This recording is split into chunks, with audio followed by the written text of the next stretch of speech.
Hello दोस्तों, I hope आप सब घर पर सब ठीक है, सुरक्षित हैं।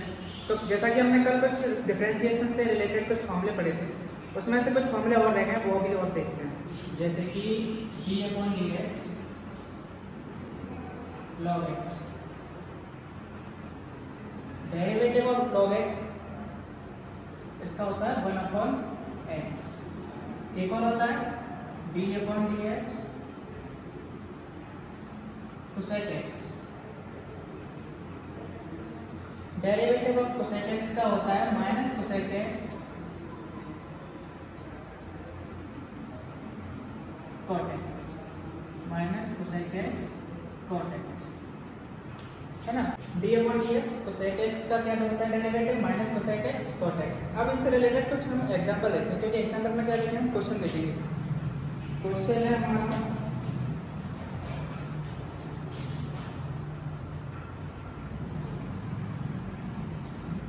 1/3x³। इसका क्या करना है, हमको अवकलन करना है। अवकलन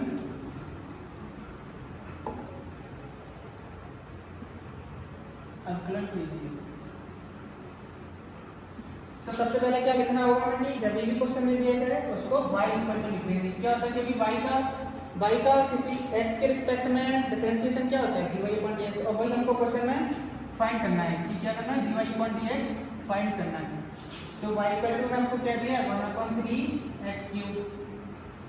अब क्या करेंगे हम, y का क्या होता है dy/dx किसके रिस्पेक्ट में, x के रिस्पेक्ट में। ये लिखेंगे हम x के रिस्पेक्ट में, x के सापेक्ष, रिस्पेक्ट मतलब सापेक्ष, अवकलन करने पर। तो क्या आया, y का dy/dx। कल हमने एक फॉर्मूला देखा था, शायद आपको याद है, x की पावर n। क्या होता था, इसका पावर को आगे ले लेते हैं, n x की पावर n-1, है ना। सेम कंडीशन है। तो 1/3 क्या कांस्टेंट हमारा 1/3 x की पावर 3, x की पावर 3 तो क्या आ जाएगा, 3 आगे आ जाएगा इनटू x की पावर 3 -1। अब क्या होगा, dy/dx 3 से 3 कट जाएगा, ये डिवाइड में ये इसके साथ इनटू में ये कट जाएगा, क्या बचेगा x की पावर 2। आंसर। और थोड़े एग्जांपल देखते हैं। d/dx रूट x, हमको पता है कि रूट x, रूट का मतलब क्या होता है, उसकी पावर 1/2। तो क्या लिखेंगे हम यहाँ पर, y इक्वल टू, पहले तो ये लिखेंगे y equal to root x। अब इसका डिफरेंशिएशन करेंगे। तो सबसे पहले क्या करेंगे हम, रूट से डरना नहीं है, x की पावर इसको 1/2 लिख देंगे। सेम बन गया, यहाँ पर क्या था 3 था, वहां पर क्या है 1/2। तो इसका क्या हो जाएगा, dy/dx x के सापेक्ष अवकलन करने पे। ये लिखना है, हमें पता कैसे चलेगा कि हमने अवकलन किया है, डिफरेंशिएशन किया है। तो dy/dx इक्वल टू पावर आगे आ जाएगी 1/2, x की पावर 1/2 -1। अब क्या करेंगे, इसे सॉल्व कर लेंगे, सिंप्लीफिकेशन है।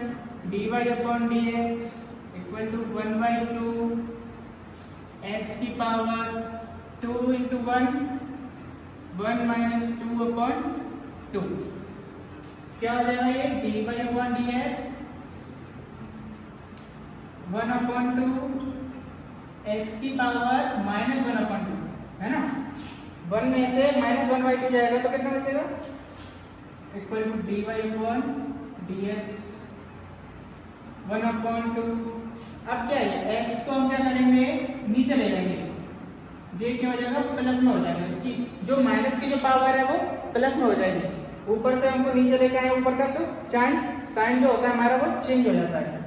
तो dy/dx 1/2 रूट x, है ना।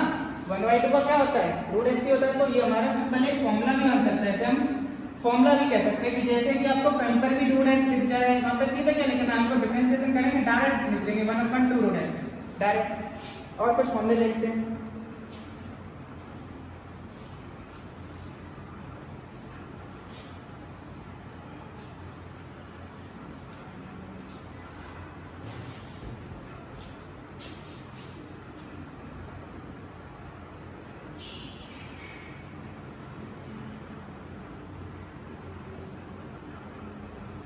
D upon d x root x to the power 7। देखो यहाँ पर एक रूट भी है और एक्स की पावर भी है, तो अब क्या करेंगे, यहाँ पर करना नहीं है, क्या करना है, y इक्वल टू लिखेंगे पहले तो root x to the power 7। Root की पावर हमें पता है, रूट की पावर क्या होती है, रूट का मतलब ही क्या होता है, एक्स की पावर 7 इंटू 1/2, है ना, रूट का मतलब ही 1/2 होता है।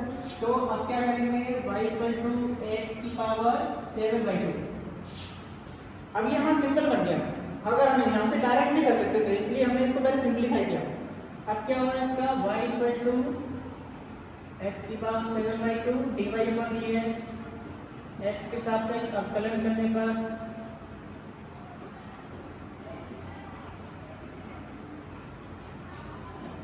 क्या करेंगे, पावर को आगे लेके आएंगे 7/2, उसके बाद x की पावर 7/2 माइनस 1, 7/2 x की पावर 7 माइनस 2/2, 7/2 x की power 5/2, answer dy upon dx।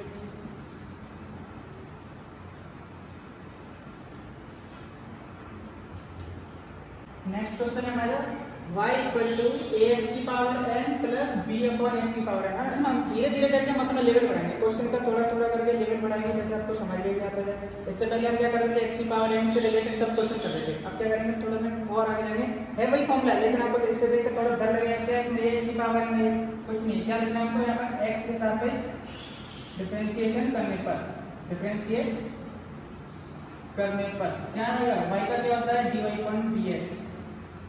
अच्छा, इससे पहले हम लोग क्या करेंगे, इससे पहले हम थोड़ा इसको सिंपलीफाई कर देंगे। y इक्वल टू ये n है, n की पावर क्या होगा, इस पर भी है इस पर भी है, तो a की पावर n x की पावर n प्लस इसको भी हम पावर को डिवाइड कर देंगे, मतलब कि पावर जितने ऊपर है उन पे सबको काट देंगे कि ले लो अपने अपना ले लो, b की पावर n अपॉन x की पावर n। अब क्या करेंगे, थोड़ा और सिंपलीफाई करेंगे, यहाँ पर क्या हो सकता है कि a की पावर n x की पावर n प्लस b की पावर n, इसको हम ऊपर ले लेंगे, x की पावर n ऊपर जाएगा तो क्या हो जाएगा, x की पावर माइनस n। अब करेंगे हम डिफरेंशिएशन, x के सापेक्ष डिफरेंशिएट करने पर y का क्या होता है dy अपॉन dx, a की पावर n क्या कांस्टेंट, हमें यहाँ पर कुछ नहीं करना है, a की पावर n का a की पावर n, x की पावर n फॉर्मूला है तो सीधे सीधे फॉर्मूले लिख देंगे n x की पावर n माइनस 1 प्लस यहाँ पर क्या b की पावर n, b की पावर n तो b की पावर n क्योंकि कांस्टेंट है, x की पावर माइनस n, तो अब इसमें क्या करेंगे कि माइनस n आगे आ जाएगा, क्या होता है पावर आ जाएगी विद साइन, जहाँ पर यहाँ पर अगर प्लस का साइन होता है वैसे अपन क्या होता है कि x की पावर n सीधे सीधे n आगे लेकर आ जाते हैं, लेकिन होता तो साइन यहाँ पर प्लस क्या है, प्लस का साइन लिखते नहीं है। अब यहाँ पर क्या है माइनस का साइन, तो माइनस का साइन और साइन के साथ ही पावर आगे आ जाएगी, तो माइनस का n, x की पावर माइनस n और minus 1 dy upon dx, a की पावर n x की पावर n माइनस 1 प्लस ये माइनस में यहाँ पे क्या हो जाएगा माइनस b की पावर n x की power minus n minus 1। Simple answer. और एग्जांपल देखते हैं, पहला क्वेश्चन है हमारा y equal to sin x plus cos x plus 2 का अवकलन कीजिए। तो क्या लिखेंगे हम, y equal to sin x plus cos x plus 2। अब x के सापेक्ष डिफरेंशिएशन करने पर dy अपॉन dx,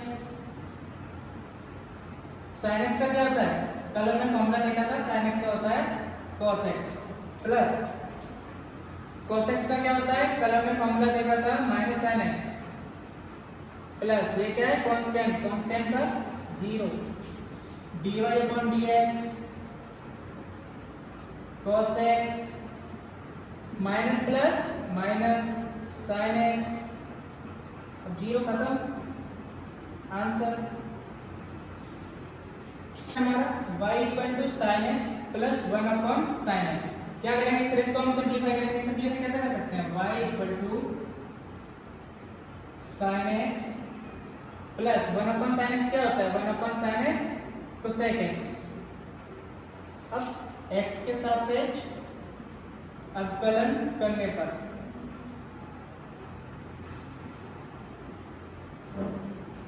क्या होगा, y का क्या होता है dy अपॉन dx,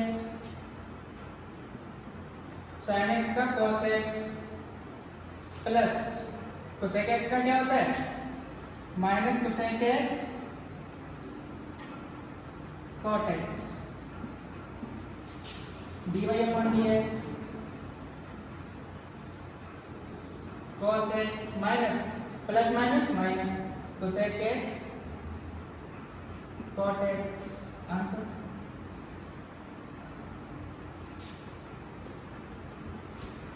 अगला क्वेश्चन है हमारा y equal to cos x plus sec x। कुछ नहीं करना, सीधे सीधे फॉर्मूला लिखना है। y का यहाँ पे लिखेंगे x के सापेक्ष डिफरेंशिएशन करने पर क्या आएगा dy upon dx, cos x का minus sin x plus sec x का क्या होता है sec x का sec x tan x, dy upon dx minus sin x plus sec x tan x। Answer question है हमारा y इक्वल टू x की power 5 plus 2x की power 4 plus 7। तो x इक्वल टू 0 पर dy upon dx का मान क्या होगा, ये सबसे अलग क्वेश्चन है। तो हम सबसे पहले क्या करेंगे, सीधे सीधे हम जो करते हैं, तो सबसे पहले हम dy अपॉन dx निकालेंगे। तो y इक्वल टू x की पावर 5 प्लस 2x की पावर 4 प्लस 7। अब देखो हमने क्या सीखा है कि ये प्लस में क्या होता है कि जब भी जैसे कि मान लो ये x प्लस माइनस y, अगर ऐसे करके प्लस हो या माइनस हो कोई भी चिन्ह हो, तो हम डिफरेंशिएशन करने से पहले इन दोनों का अलग अलग डिफरेंशिएट करेंगे, इसका अलग करेंगे इसका अलग करेंगे, ये नहीं कि हम दोनों इसमें एक साथ कर दें। तो क्या होगा यहाँ पर y equal to d upon dx, y equal to d upon dx, x की पावर 5 इसका अलग करेंगे plus d upon dx, 2x की पावर 4 इसका अलग करेंगे plus d upon dx 7, d upon dx y, यानी y का डिफरेंशिएशन क्या होता है dy अपॉन dx, x की पावर 5 पावर आगे आ जाएगी 5x की पावर 5 माइनस 1 प्लस 2x की पावर 4, 2 पहले से है यहाँ पर, पावर एक और आ गया यहाँ पर तो इनटू x की पावर 4 माइनस 1 प्लस कांस्टेंट का क्या होता है 0। अब क्या करेंगे dy अपॉन dx, 5x की पावर 5 में से क्या तो 4 प्लस 2 इंटू 4 8 x की पावर 3। आंसर अभी आंसर नहीं है, अभी क्या करना है हमको, यहाँ पर dy अपॉन dx तो आ गया, लेकिन उसने क्या कहा है कि x इक्वल टू 0 पर, यानी कि हमको क्या करना है कि x का मान 0 यहाँ पर रख देंगे तभी तो आएगा। क्वेश्चन में दिया है हमारा कि x इक्वल टू 0 पर dy अपॉन dx का मान क्या होगा, तो हमने dy अपॉन dx तो निकाल लिया। अब एक क्वेश्चन और रहेगा कि x इक्वल टू 0 पर, तो 0 रख देंगे यहाँ पर, dy upon dx x equal to 0 रखेंगे तो 5 इंटू 0 की पावर 4 प्लस 8x 0 की पावर 3, क्या आएगा dy अपॉन dx 0 की पावर 4 0 और 0 इंटू 5 0 प्लस 0 की पावर 3 0 और 0 इंटू 8 0, तो हमारा dy अपॉन dx क्या आ गया 0। यही फाइनल आंसर। तो क्वेश्चन है हमारा y equal to a plus a upon x का whole square plus a upon x का whole cube dot dot dot. अब इतना दिया है क्वेश्चन में, अब हमें करना क्या है कि y equal to a plus power को डिवाइड करना है हमको, पावर मतलब कि बांटनी है कि इस पर भी ये पावर और इस पर भी है, तो इसका लिख देंगे हम a square upon x square plus ऐसे ही इसको कर देंगे a की पावर 3 प्लस x की पावर 3 डॉट डॉट डॉट अब क्या करेंगे, y equal to a plus a square, x की पावर 2 को क्या करेंगे, ऊपर ले जाएंगे तो माइनस का हो जाएगा, x की पावर -2 प्लस a3 x की पावर -3, इसको भी ऊपर ले जाएंगे। अब क्या करेंगे, हम डिफरेंशिएशन कर देंगे, किसके रिस्पेक्ट में, x के रिस्पेक्ट में, क्योंकि क्वेश्चन में दिया है इसलिए x के रिस्पेक्ट में डिफरेंशिएशन करने पर dy अपॉन dx, y का क्या होता है dy upon dx equal to, ये है कांस्टेंट, कांस्टेंट कैसे है, क्योंकि a है, a के साथ x नहीं है, अगर x होता तो देखो a तो कांस्टेंट है, ना तो a कुछ हो सकता है, ना b कह सकते हैं हम इसको, ना c कह सकते हैं, अगर इसके साथ में x होता तो x में कुछ भी हो सकता था, तो इसलिए ये कांस्टेंट है, तो कांस्टेंट का हमें पता है 0 प्लस ए स्क्वायर हमारा कांस्टेंट है, लेकिन इसके साथ x भी है, अगर x का फंक्शन है तो हमें a स्क्वायर और इसके बाद ये मल्टीप्लाई में दिया है, तो हम क्या करेंगे, पहले x की पावर -2 का डिफरेंशिएशन करेंगे, क्या होगा, -2 पावर आगे आ जाती है, x की पावर -2 प्लस 1 -1 है ना, एक हटा लेते हैं, प्लस a3 -3 x की पावर -3 -1 डॉट, आंसर आ गया, बस हमको सिंपलीफाई करना है, dy अपॉन dx 0 पर कुछ नहीं, ये क्या है -2 a स्क्वायर x की पावर -2 और -1 क्या -3 प्लस ये कितना है a की पावर 3, ये माइनस इंटू में ना, माइनस a की पावर 3 3 x की पावर -4